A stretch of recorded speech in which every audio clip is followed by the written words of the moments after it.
with lots of science equipment and science chemicals. That way, no matter where I am, no matter who I run into, I can show you a lot of very cool science experiments.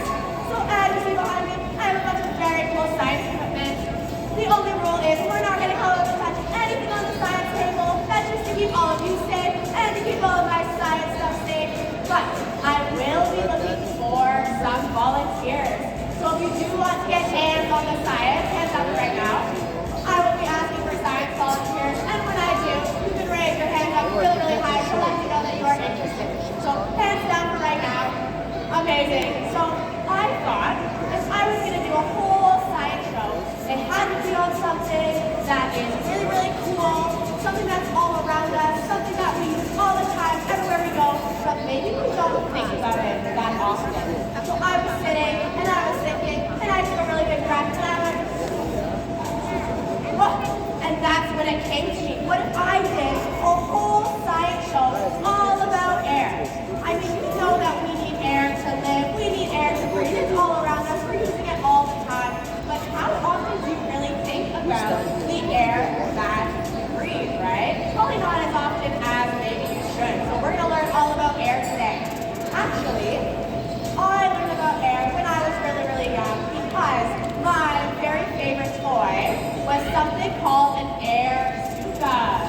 Now, I have 3 brothers myself. Raise your hand if you have a brother or a sister.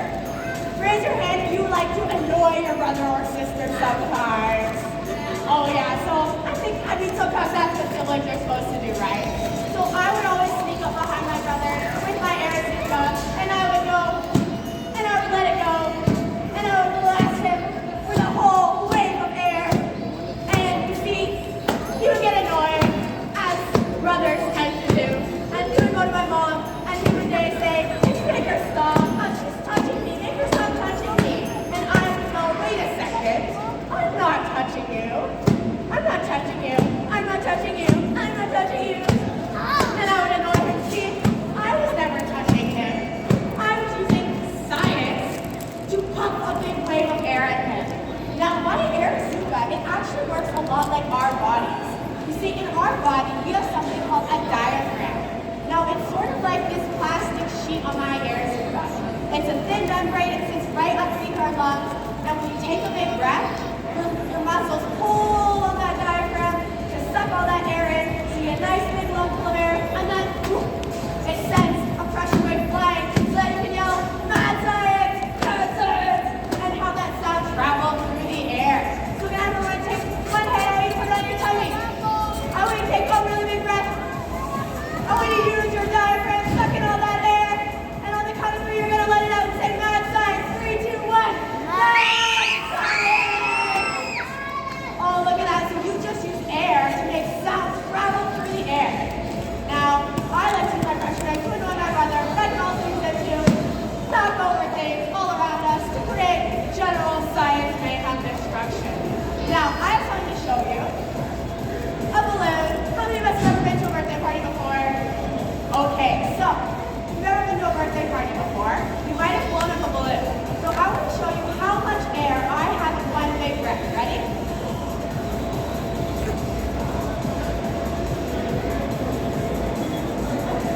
Okay, that's every single air molecule that I can fit in my lungs now in the balloon, alright? Now if you've ever been to a birthday party and you've had people running around with toys and stuff like that, can you tell me what happens if they have something pointy and they pop a balloon? What happens? It'll pop, right? You see, gas, air molecules, they're always trying to get as far away from each other as possible. So if you give them a little escape hatch, they're going to want to run away. Unless you know a science secret. So, I'm going to try to make a balloon, a lollipop for you all. Now, I want you to keep your science eyes peeled. I want you to see if you can figure out what my science secret is. Okay, really don't like loud sounds, you can cover your ears, but fingers crossed, my science secret will save us, alright? So science observation eyes on.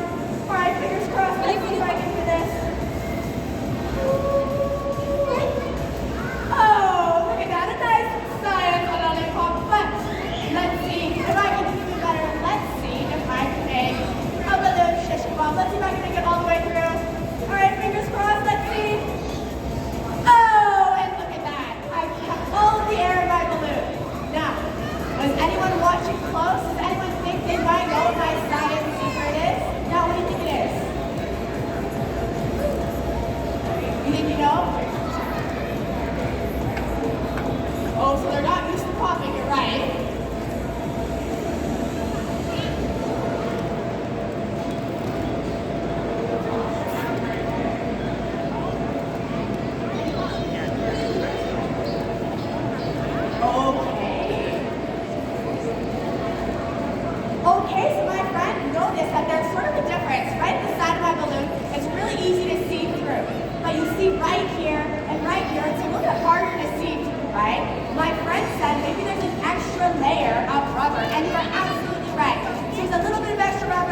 breaths.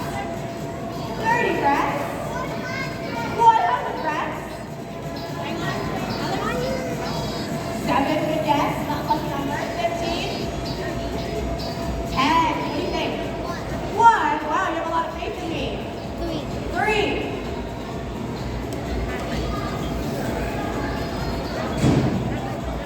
Okay, yeah. 100. 1. 200.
experiment, okay?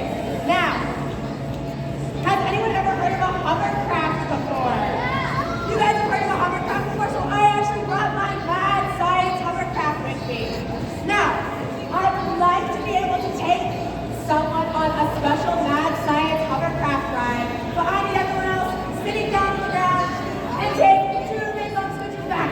Scooch, scooch, scooch, scooch, scooch. Amazing.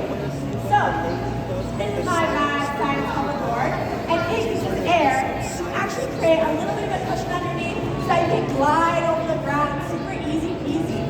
Now, we're going to use Bertha to help us out, give us enough air. Can I have you take a seat right there? Thank you, my friend. Is there anyone who thinks that they can help me with my hovercraft ride? Yes, my friend. Oh, you know what? You're going to say crisscross applesauce?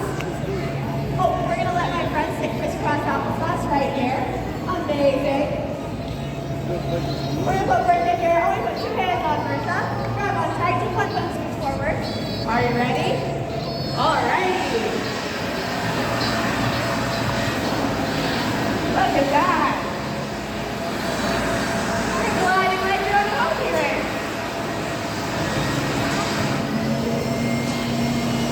Amazing. Whoa.